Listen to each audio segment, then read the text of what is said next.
when one person loses their job, it's like, whoa. But when two people lose their job, it's like, yikes. A husband and wife lost their job, and this was friends of ours.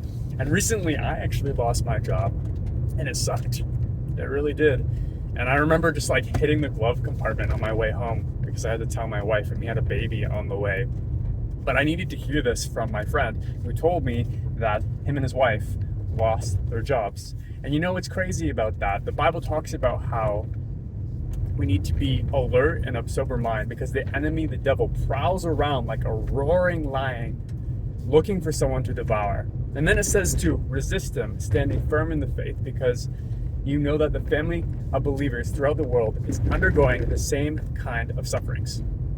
I had no idea that a friend I hadn't seen for a very long time would tell me that him and his wife lost their job.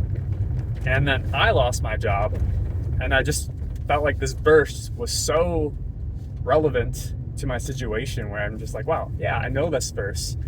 And I know that people go through all sorts of things. People go through health issues, they lose their jobs, and they deal through miscarriages. And I just want to encourage you is that God is faithful.